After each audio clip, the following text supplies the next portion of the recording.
Então nós vamos dar hoje prosseguimento a esse capítulo, reconhecimento das próprias ações de desamor para buscar o arrependimento sincero,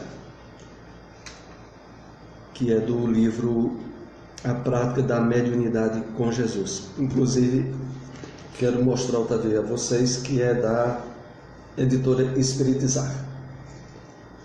Tem uns estudos, como eu já havia informado a vocês no YouTube, feito por Alírio Cerqueira Filho, os seminários em torno desse livro também. Então é um material interessante. Aqueles que tiverem oportunidade podem e devem também ouvir as palestras do Alírio.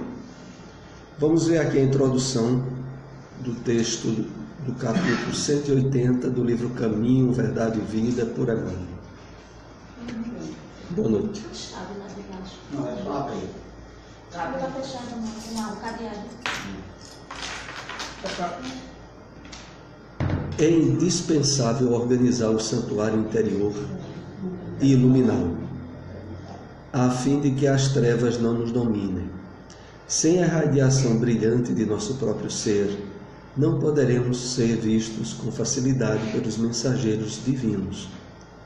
É possível marchar valendo-nos de luzes alheias, todavia sem claridade que nos seja própria, padeceremos constante ameaça de queda. Então vamos analisar esse texto trazido a nós por Emmanuel. Tem lógica, né, o texto, né? É, Esse nome é mano. não escreve besteira. Então vamos ver aqui. Deixa eu sincronizar esse negócio aqui que eu tenho probleminha. Fechado mesmo. É a moto de... É para entrar a moto.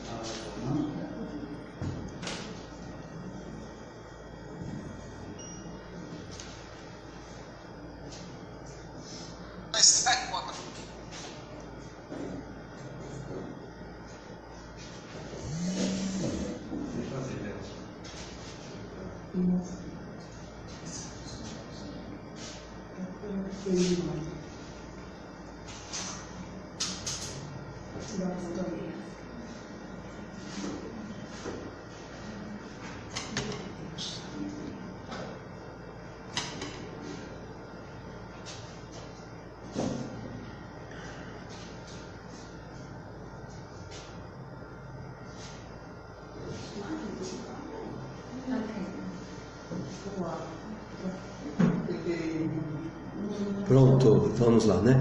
Então vejam só, organizar o santuário interior e iluminá-lo, a fim de que as trevas não nos dominem. A que Emmanuel se refere?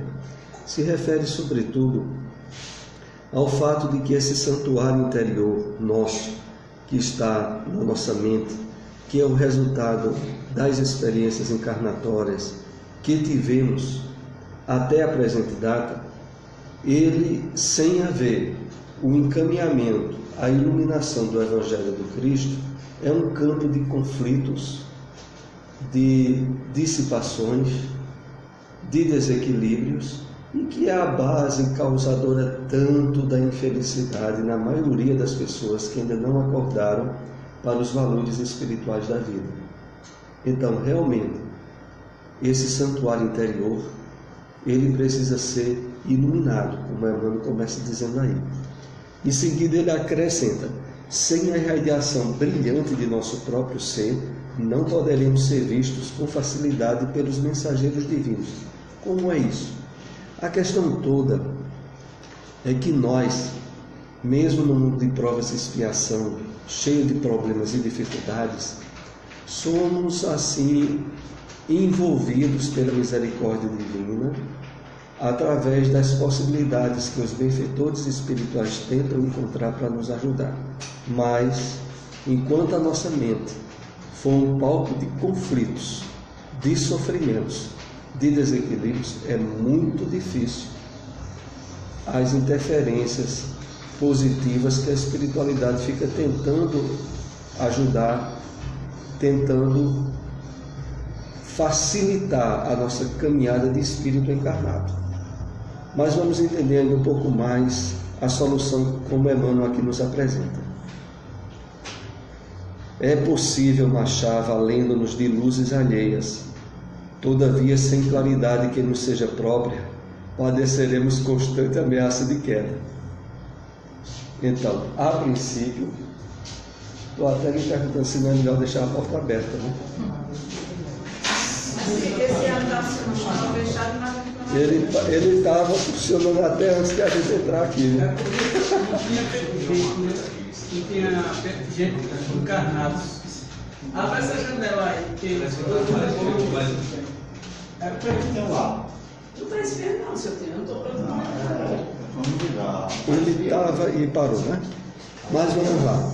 É possível marchar valendo-nos de luzes alheias, todavia, sem claridade que nos seja própria, padeceremos constante ameaça de queda.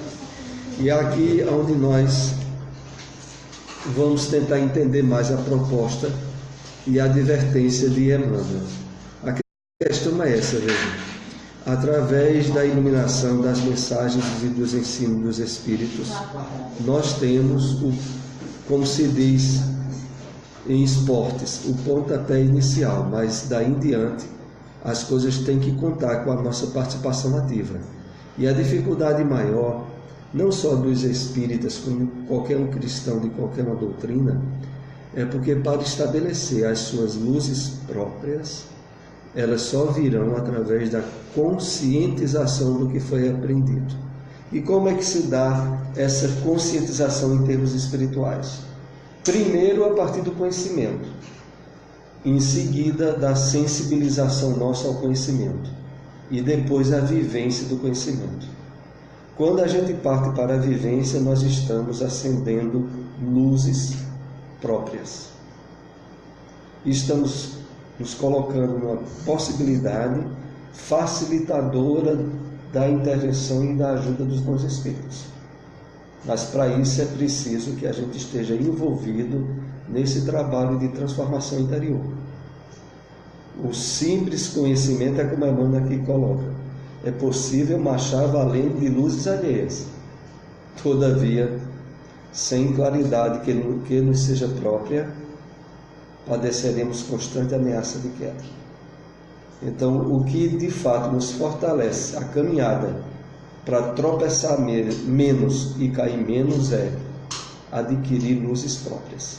E as luzes próprias só vêm a partir da vivência do que a gente aprendeu, em termos de espiritualidade. Então vamos prosseguir com o reconhecimento das próprias ações de desamor para buscar o arrependimento sincero. Vejam, esse capítulo, ele é baseado, lembrando um pouco a vocês, no seguinte fato: nos dados biográficos e históricos de 3 grandes médiuns do cristianismo. O primeiro deles, Paulo de Tarso. Então, a gente vai ver a questão do sofrimento face às atitudes de desamor de Paulo de Tarso até a estrada de Damasco, quando ele de Saulo se tornou Paulo. Um deles é Paulo. O segundo vulto histórico é Judas Iscariotes e, ao mesmo tempo, Joana d'Arc, que no movimento espírita é o prosseguimento da caminhada evolutiva de Judas Iscariote, e que tem por base também esses 2 estados. O primeiro estado de alinhamento em ações de desamor até a conversão para a ação do amor.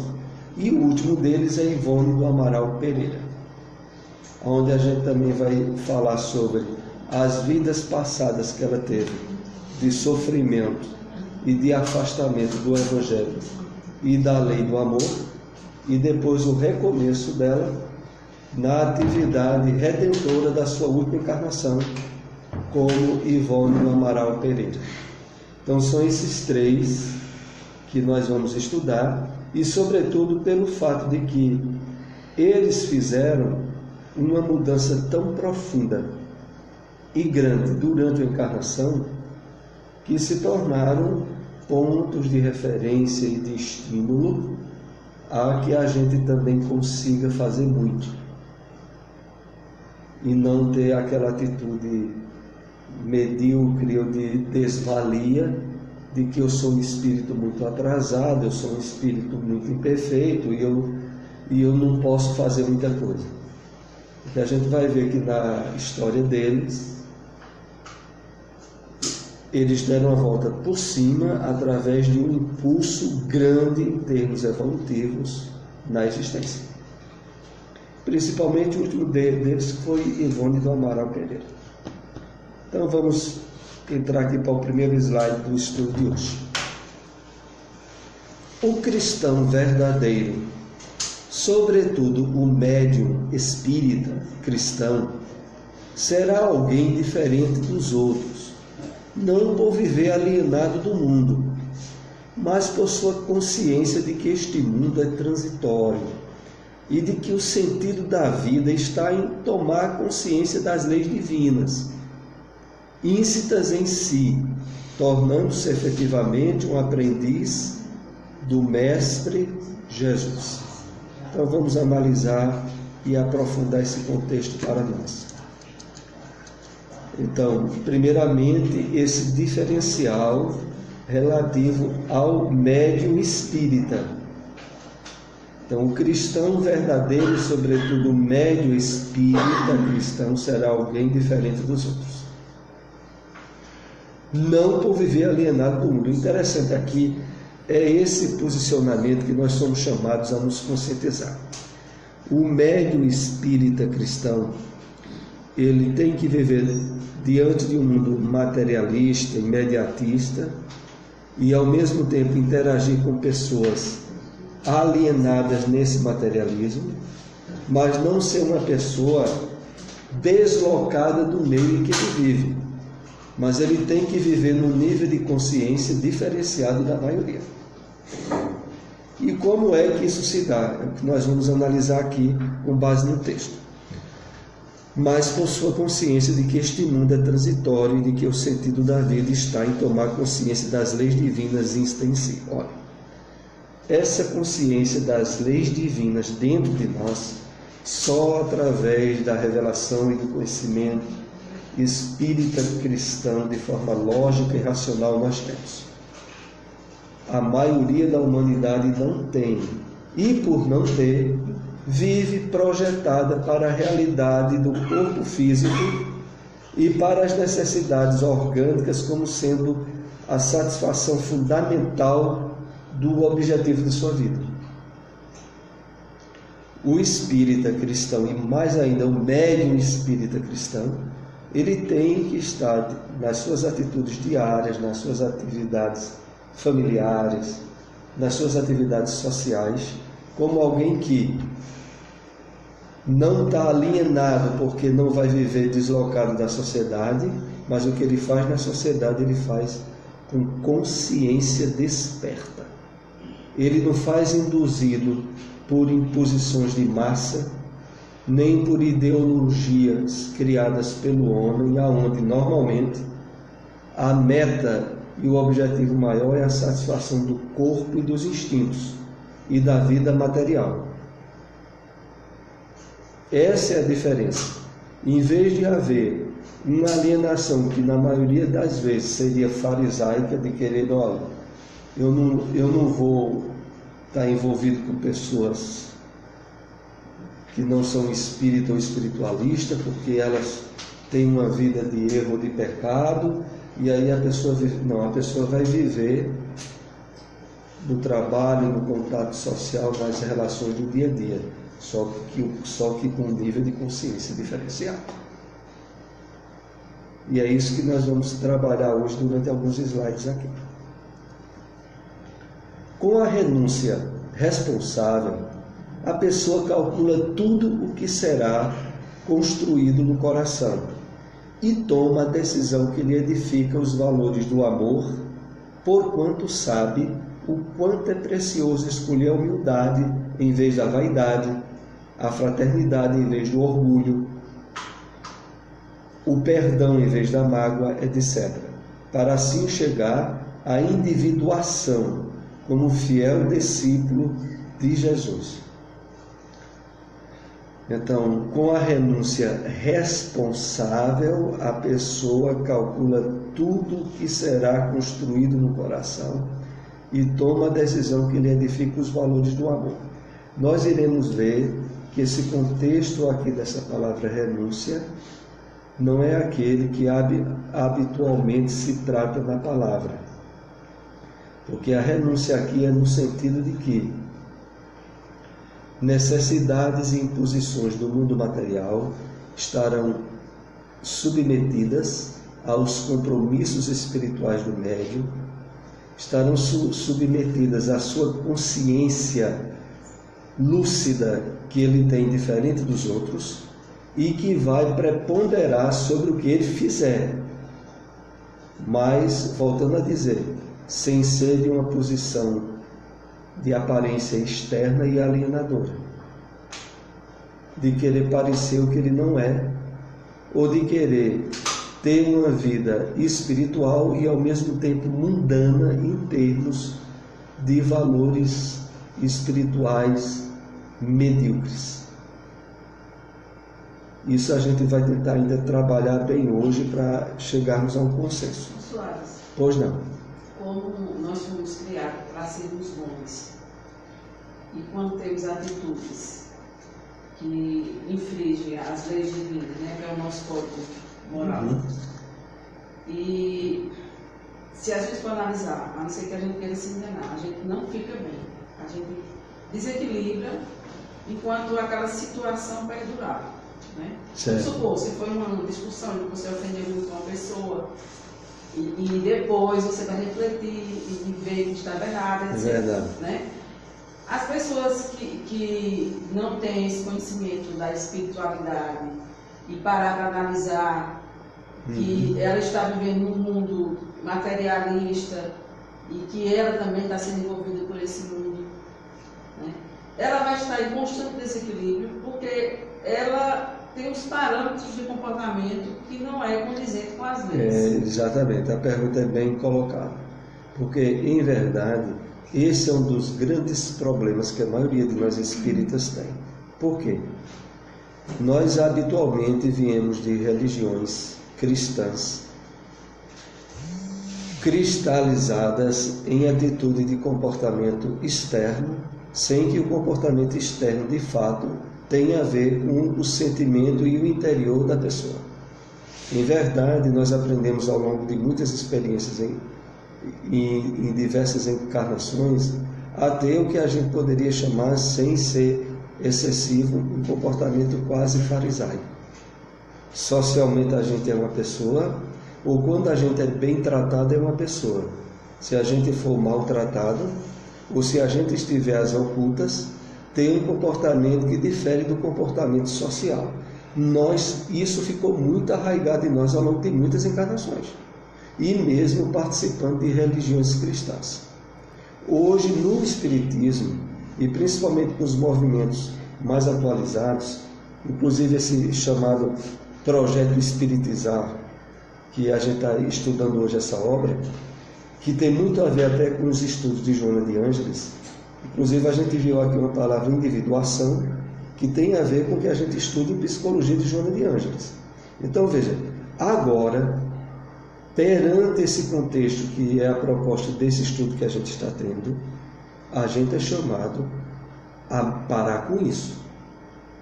A gente tem que refletir profundamente sobre o que a gente já ouviu, já aprendeu no Espiritismo.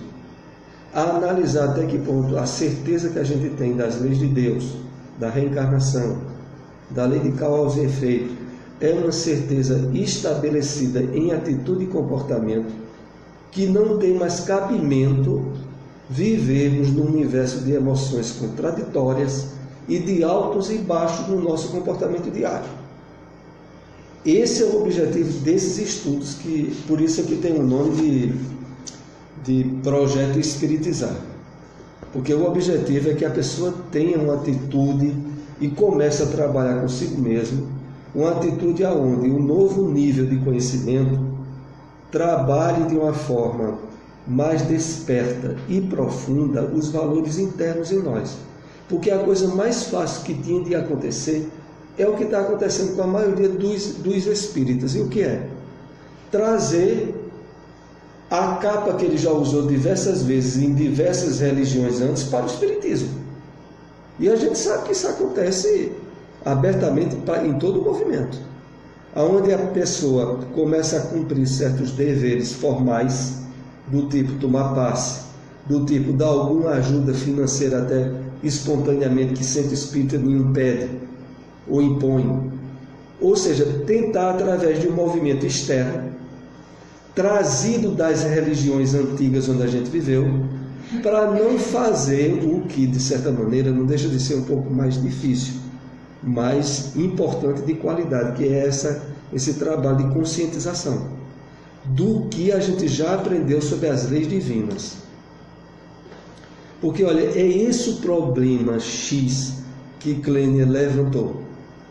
É porque a gente acabou vendo na perspectiva da revelação espírita mais uma religião onde a gente adquire o conhecimento, adquire os esclarecimentos sobre o que é a vida pós-morte, e isso fica só alojadinho na nossa mente.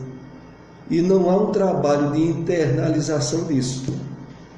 É esse trabalho de internacionalização, boa noite, que a gente chama de individuação. Boa noite.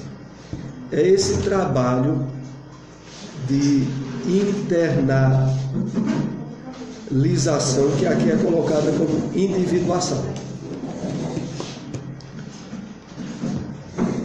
Então, vejamos, aproveitando a ponte do que Kleiner citou e o texto que a gente está aqui. Porquanto sabe o quanto é preciso escolher a humildade em vez da vaidade, a fraternidade em vez do orgulho. Olha, essas escolhas só são possíveis se a gente estiver trabalhando um nível de conscientização das leis divinas bem dentro de nós. Então, essa é a proposta desse estudo. Inclusive, analisando, como eu citei aqui a princípio, a vida de Paulo de Tarso, de Judas ou Joana d'Arc e de Ivone do Amaral Pereira. Porque todos eles tiveram esse ponto X para passar para um patamar de espiritualidade mais elevada, fazer esse trabalho profundo de conscientização. Porque se a gente não estiver atento, que aliás a maioria dos espíritas não fazem, acaba tendo mais uma religião de rótulo. Onde a gente quer, porque, entre aspas, é humano, e aí quer agir e reagir, como a grande maioria que encara a vida de um ponto de vista materialista. Se fosse para agir assim, a gente não precisaria se tornar espírita, não. Porque, em verdade, a gente estaria recopiando os padrões de atitude e comportamento que a gente vem tendo aí ao longo de diversas encarnações. Vamos para mais um slide, né? Para ver se essa questão ela vai se clareando. A renúncia, portanto, não deve ser interpretada como desprezo a tudo que é do mundo, como uma falta de interesse das coisas da vida, conforme vimos. Ao contrário, deve ser como uma das mais profundas virtudes, pela força superior da fé, coragem e plenitude que oferece aos renunciantes.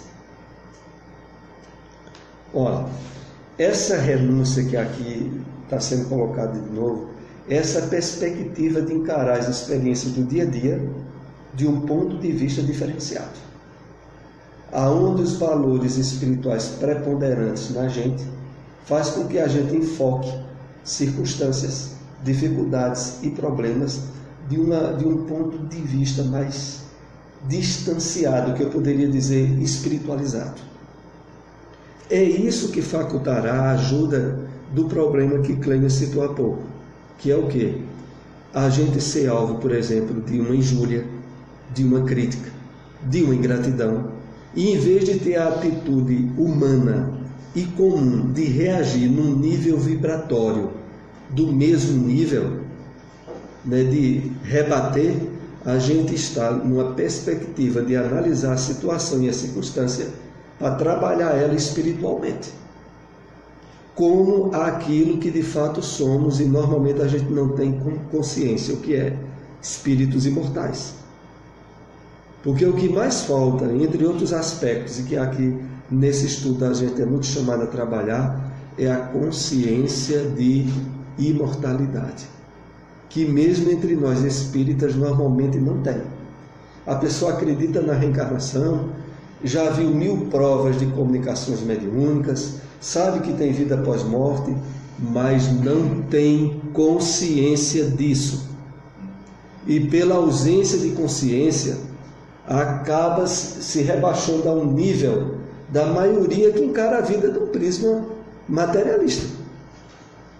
É isso que esses estudos nos chamam a gente conscientizar-se e trabalhar isso de uma forma diferenciada, desde que nós o queiramos. Mas para a gente ter essa consciência já desperta, fica mais fácil a gente fazer a análise da situação dessa de agressão que uma pessoa dispensa para nós. Mas para aquela pessoa que agrediu, que não tem essa consciência desperta, ela pode ser que à noite, num momento de reflexão do dia, não faça como Santo Agostinho recomendou, mas dê um tchan assim, ela diz, eita, mas que besteira eu fiz. Mas fica só nesse nível, né? De não aprofundar, de não corrigir o que fez, é por aí. Essa observação tua me chama ainda a uma importante elucidação. É de que nós espíritas somos muito chamados a cuidar, trabalhar e resolver a questão principal da nossa vida, que é nós mesmos. Não é os outros e nem são aqueles que nos criam situações de desassossego, de problemas ou de dificuldades. Então, eu achei interessante quando você falou sobre a questão do outro, porque a coisa que o espírita tem que ter a menor preocupação é não queira ajeitar os outros antes de você ter se ajeitado. Não vá querer se preocupar se o outro vai ter a atitude elevada que você teve ou não em tratar a situação, o problema que ele criou. Você tem que resolver o seu caso e colocar a questão do outro nas mãos da providência divina, sem pouco ligando se, entre aspas, a sua atitude de equilíbrio vai provocar ou não o equilíbrio no outro. Porque se tiver de provocar, terá que ser de forma espontânea. Não vai ser porque você impôs. E não vai ser porque de algum modo você tenha constrangido o outro a acordar para a coisa errada que ele fez. Porque a pessoa só corrige algo nela se ela acordar. Se for outro que for acordar, ela vai espernear e vai ficar mais brava ainda com você. Então você tem que resolver a questão com você, a maneira equilibrada e espiritual que você tem que agir. Se isso vai causar um impacto no outro, para o outro acordar ou não, é problema dele. É essa a questão. Toda vez que a gente se preocupa muito se a nossa atitude vai acordar o outro ou não, a gente acaba não fazendo adequadamente a nossa parte. Preocupou-se demais com o outro, esqueceu a sua parte. É por isso que eu me lembro, eu até citei isso aqui no último estudo, mas eu achei tão redundante e tão aplicável outra vez ao que a gente está aqui comentando, que eu vou lembrar vocês. Que foi quando houve lá no congresso lá da Paraíba a frase de Peixinho, que vai estar até no evento aqui em Caruaru na primeira semana de março. Lembrando a vocês, no primeiro domingo de março vai ter um evento espírita aqui em Caruaru, manhã e tarde no auditório do shopping. Dia 18, né? Dia primeira semana de março, é dia 3 ou dia 4? É o primeiro domingo de março. Então no primeiro domingo de março vai estar Peixinho, é o principal, mas vai estar também Alisson Guedes, vai estar também André Gaioso, Então é um evento, só a presença do Peixinho aí para mim já é uma coisa muito importante. E veja, Peixinho disse uma frase lá no congresso que eu vi, eu não esqueci. Ele disse: olha, a gente só tem um problema. Toda a questão da vida de qualquer um de nós se resume a um problema principal. E a pessoa fica logo dizendo: mas que problema é esse? Quer dizer que dos problemas, todos os problemas que você possa imaginar na sua vida se resumem a um principal. E qual é o problema principal? O seu relacionamento com Deus. É esse o problema da sua vida. Se você resolver o problema entre você e Deus, todos os outros estão resolvidos. Eu chamo a atenção dessa frase de Peixinho para o que eu estava colocando aqui. A gente tem que ter atitude espiritualizante, consciente, frente a qualquer adversidade nos relacionamentos humanos, resolvendo o caso com a gente. Resolva o caso com você. Está resolvido tudo. Queira resolver o caso dos outros, não. Os outros vão ter o seu tempo. E não vai ser através de você ficar cutucando o outro, que o outro vai acordar para resolver o caso dele, não. Mas tem esse que eu estava... Não, não se preocupe, não. O objetivo aqui desse estudo é a gente acordar esse potencial de consciência espírita, que a gente precisa trabalhar muito isso. Porque a gente tem, às vezes a gente tem muito conhecimento espírita armazenado mentalmente, mas eles não emergiram para a nossa consciência. E ainda nos deixam com hábitos, atitudes e muitas vezes situações emocionais que não era mais para termos. Mas a gente fica tendo porque o conhecimento não ganhou profundidade. Só por isso. Pois não. Eu sei que uma coisa fundamental para a gente é a nossa vigilância, né? Mas tem momentos que a gente descuida dela. E às vezes parece que a espiritualidade aproveita justamente esse descuido para dar um fato inusitado na sua vida. Eu vou dizer por mim exemplo. Eu fui falar com meu irmão, um assunto familiar para ser resolvido. E eu fui com o coração aberto, assim, na hora nem fiz prece, na hora estava subindo no elevador, nem nada. Cheguei numa boa para conversar. Eu supus isso depois, analisando, né? Tinha tido um contato antes, uma reunião antes, e eu acho que não foi aquela reunião, foi uma reunião difícil. Então ele estava totalmente envenenado. Quando eu fui abordar o assunto, essa criatura quase me fuzila, me agrediu, gritou e disse cada impropério assim, que eu fiquei. Na hora eu ter ficado calada, né? Porque o correto é você calar nessa hora, mas eu não calei. Eu respondi com educação, não procurei, mas também sempre me respaldando, né? Uhum. Mas quando chegou um momento que ele estava tão alterado que eu disse: olha, não há condição da gente dialogar. Então eu vou me retirar. Aí tinha levado um negócio lá para ele ver. Uhum. Aí passei para ele e me retirei da sala. Mas eu me senti tão mal, tão mal, que eu quase demais quando eu saí da sala. As energias deletérias que foi passada e que eu captei. É porque você... Me deixou. Olha, essa questão que você disse mesmo. Outro dia foi que eu fui me recuperar. Essa questão da invigilância, que aliás, a gente já disse aqui algumas vezes, mas sempre é importante, aproveitando a situação que o Kleiner vivenciou, e repetir, veja. A pessoa só bloqueia um campo de vibrações, de emanações de desequilíbrio e doentio de outra pessoa agindo. Se for fazer uma vigilância passiva até, não resolve. Você no mínimo teria que ali ter percebido que ele estava desequilibrado e estar fazendo uma prece em silêncio por ele e pelos espíritos que estavam ao redor dele. Aí você teria tomado uma ação ativa que bloquearia a carga magnética e vibratória ruim que ele emitiu. Porque a gente aprende muitas vezes, Emmanuel cita isso com frequência.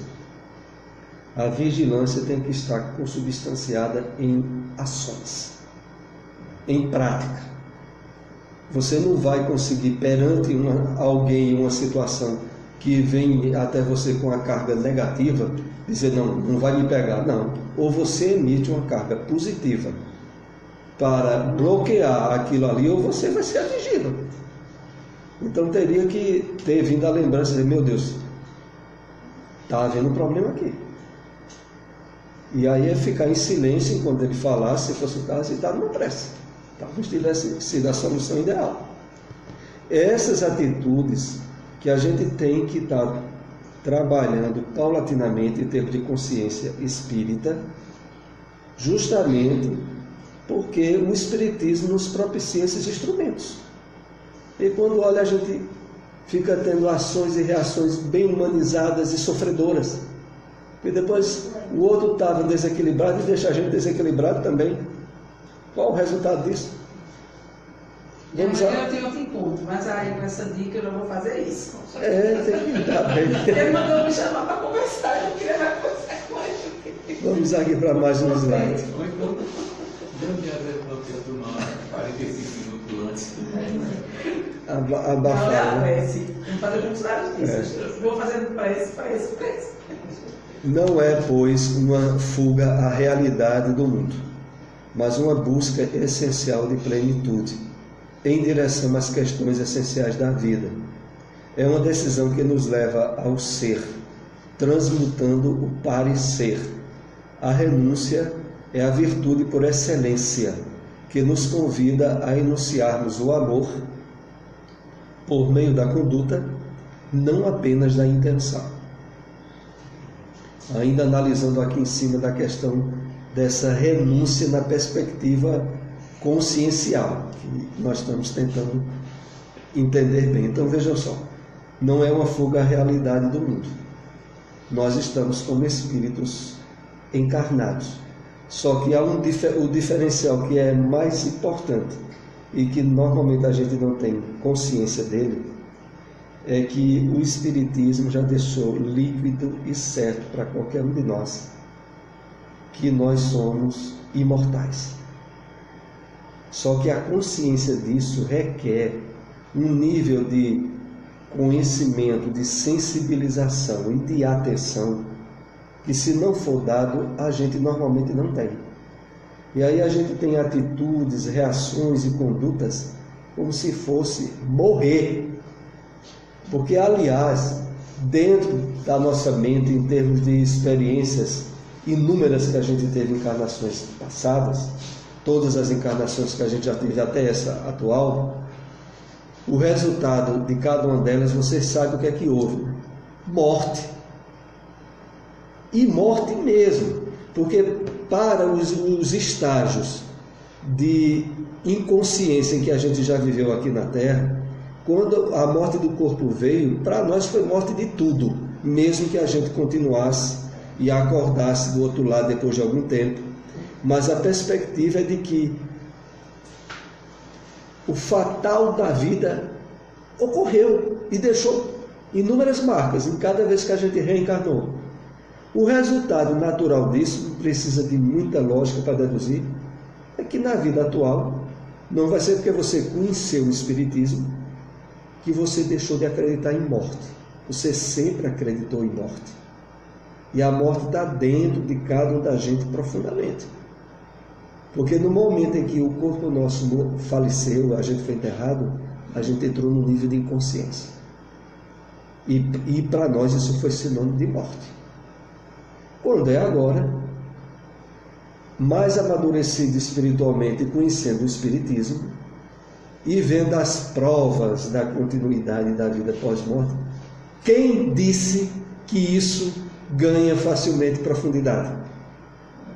E veja, pelo pouco que a gente conhece de psicologia, é fácil de se deduzir porque é que não ganhou e não ganha normalmente profundidade. Porque é o seguinte: o que mais impregna o nosso espírito é quando se juntam três fatores. conhecimento, sensação, emoção. Ora, foi isso que marcou mais a gente no passado. Em cada momento em que a gente morreu,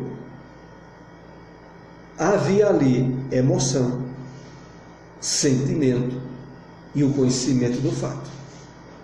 Quando é agora, isso ficou armazenado no nosso inconsciente, viu? Porque o inconsciente nosso, ele não é apenas a gravação de memórias escritas, é de memórias vividas, e vividas a cores. A cores que eu digo é com forte carga emocional. Quando é agora, você pensa que vai ser porque você leu sobre reencarnação, ouviu alguma prova que vai mudar os fatores internos? Não vai mudar. Para mudar, você vai ter que agora. É por isso que essa perspectiva de você trabalhar níveis de consciência, de perspectiva agora, o máximo, no dia a dia, é que vai facultar uma mudança dessa carga pesada do inconsciente numa perspectiva nova. Porque o que a gente tem dentro da gente é uma caminhada de morte e de enganos, reiteradas vezes, e deixou padrões fortes, viu? Porque a gente pode ter uma ideia de quantas vezes a gente não queria morrer de jeito nenhum e morreu. E isso ficou impregnado fortemente. E quando é agora você pensa que vai ser porque você viu o médico se comunicando que você vai acreditar? Você pode saber, agora acreditar é outra história. Esse é o problema. Oi, Jovem. Assim, eu fazendo uma autoanálise comigo, inclusive hoje mesmo eu me vi nessa situação. Eu busco, assim, sempre me aprofundar nos estudos, me esclarecer o máximo dentro da minha condição de saber, né? E tenho provas da vida pós-morte, provas incontestáveis, e ainda me vendo, velho. Se eu disser que não tenho essa dúvida, eu estou sendo hipócrita. Vem sim. Isso é a coisa mais real que tem, né? Que existe. Isso é a maioria. Porque, assim, como o senhor está dizendo, não é de uma hora para outra que a gente vai criar profundidade nesse assunto. Porque uma coisa que está, a dúvida, é uma coisa que está impregnada no nosso inconsciente de muitos e muitos e muitos tempos atrás. Agora é que a gente está começando a limpar o tacho. A limpar o tacho, né? Essa foi Olha a crosta Justamente. Olha a crosta que não está. É que a gente está começando a limpar o tacho. o próprio Chico, ele relatou que tinha medo de morrer. O próprio Chico Xavier.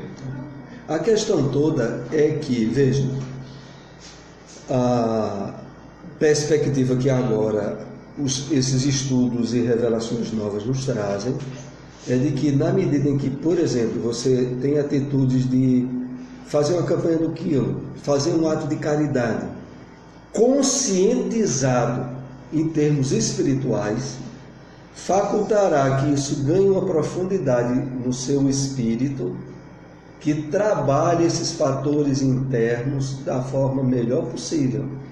Todo gesto nosso de desprendimento, de altruísmo, de fazer algo por alguém ou uma sociedade,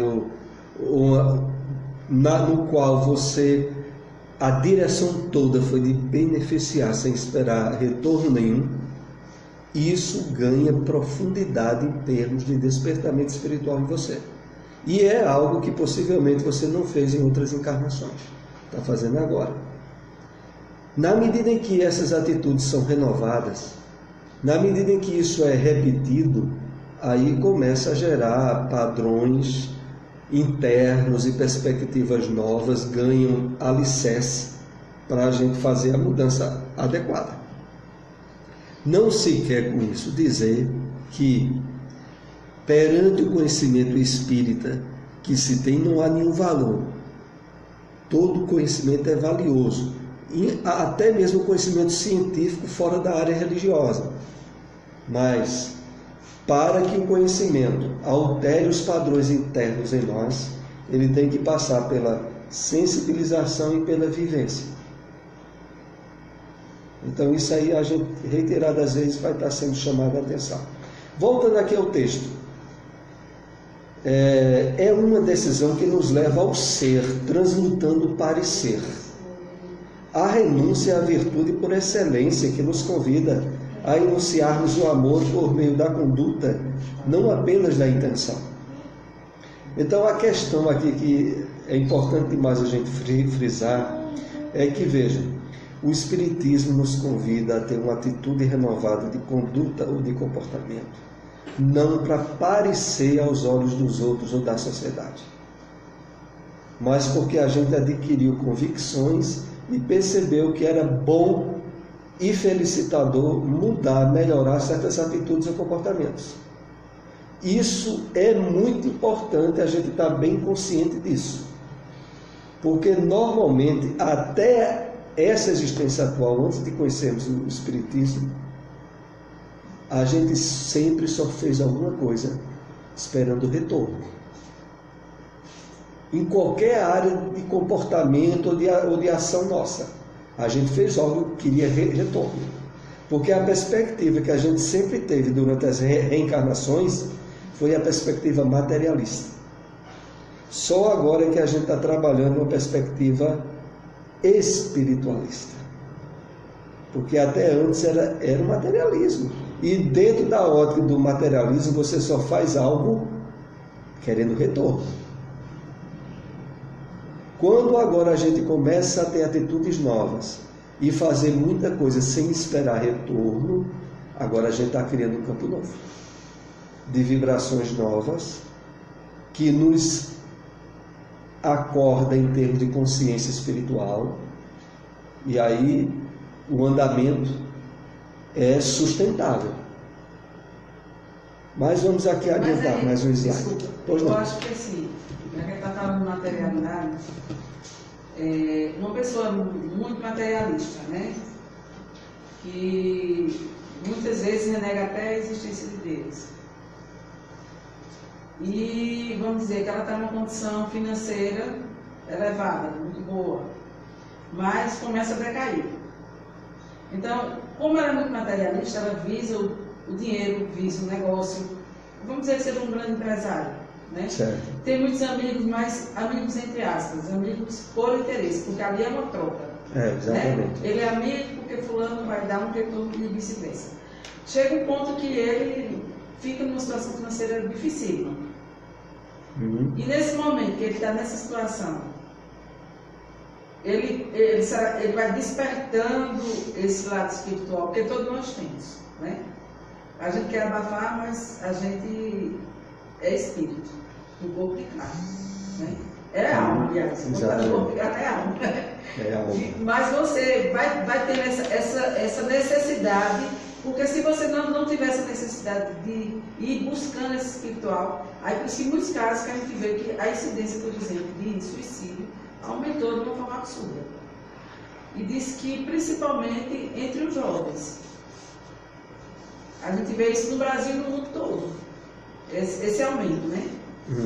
Então, ou a pessoa parte para uma atitude brusca dessa, achar que com a morte vai resolver tudo, e que então, é um grande engano, ou vai despertando esse lado espiritual. Veja só como é fácil de a gente entender e de deduzir. A perspectiva materialista, ela está muito ligada aos instintos e às satisfações das necessidades puramente físicas e orgânicas. À medida que o espírito ele vai trabalhando o seu despertamento espiritual, ele vai acordando mais para o lado dos sentimentos e das emoções elevadas.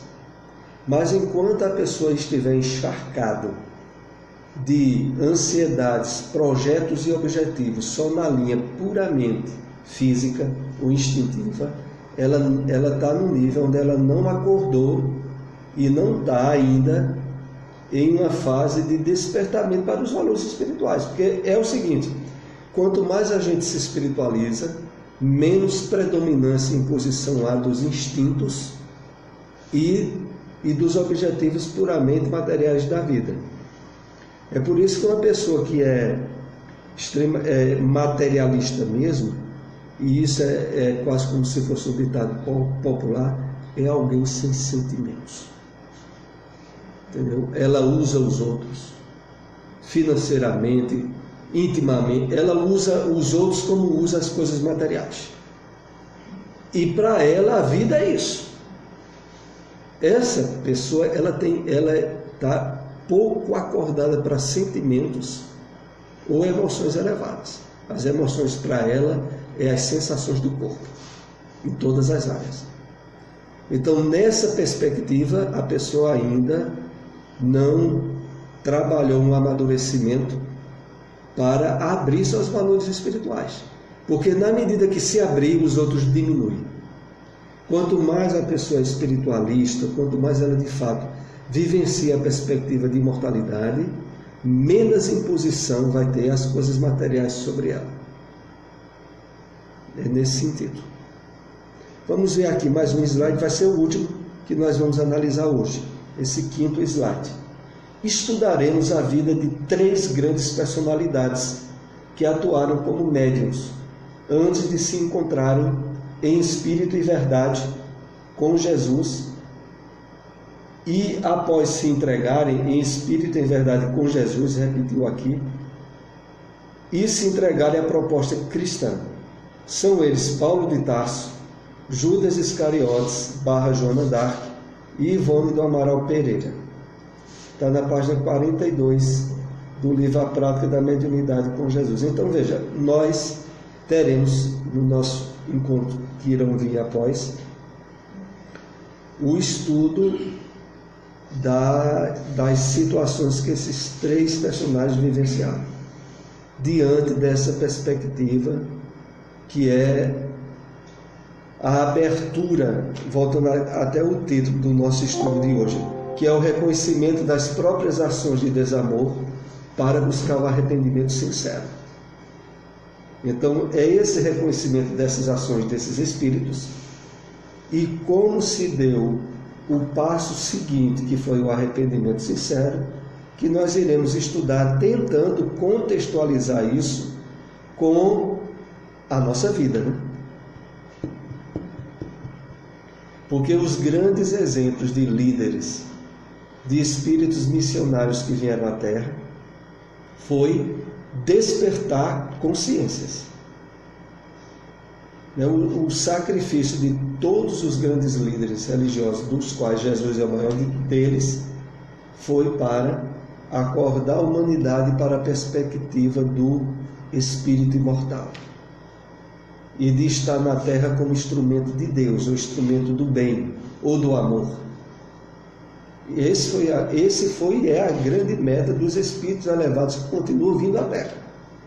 O sacrifício deles é para que a gente acorde, tome consciência da imortalidade e trabalhe a vida aqui na Terra na perspectiva de ser intermediário do bem, sentindo-se dessa maneira gratificado e feliz. Porque o que antes a gente talvez não tinha obtido ainda o conhecimento, hoje o Espiritismo nos dá. Isso eu finalizo aqui as considerações, lembrando a importância disso e deixando bem claro. O que o Espiritismo nos dá e deixa bem claro isso, quando nós vamos ler a própria codificação, é o seguinte: olha, quer ser feliz? Felicidade significa menos imperfeições morais. Felicidade na Terra ou no plano espiritual significa maior harmonia com as leis de Deus que estão dentro de nós. Não há nenhum outro tipo de felicidade real. E essa, que é a que a espiritualidade nos propõe, a gente pode trabalhar ao máximo durante a encarnação. Não é essa questão de esperar para quando estiver no plano espiritual, não. É durante a encarnação a gente poder ser feliz o máximo. Porque a felicidade na perspectiva espiritual é essa. É a harmonia com as leis de Deus, superação de imperfeições morais e a aquisição de virtudes. Aqui na Terra ou fora da Terra. O Espiritismo não engana ninguém disso. E não há outra proposta de objetivo espiritual maior para nós, não. Então a gente tem que, de fato, querer, entender e desejar trabalhar essa harmonização com as leis divinas. Agora, não depois. Então vamos para a prece e na próxima semana a gente vai começar a analisar a história desses personagens a partir de Paulo de Tarso, nessa perspectiva da mudança profunda de vida que é que Paulo de Tarso, Saulo de Tarso, se tornou Paulo. Faça o encontro dele com Cristo. Sei também que durante algum tempo houve um período de convivência contemporânea de Emmanuel e Paulo de Tarso, na época em que Emmanuel era Públio Lentulus. Então vamos para a prece de encerramento, né, do nosso estudo. Vou pedir aí ao nosso irmão Geraldo, que nos beneficiou aí com o café, para ser o intermediário aí da prece de encerramento. Mestre Jesus, mais uma vez agradecidos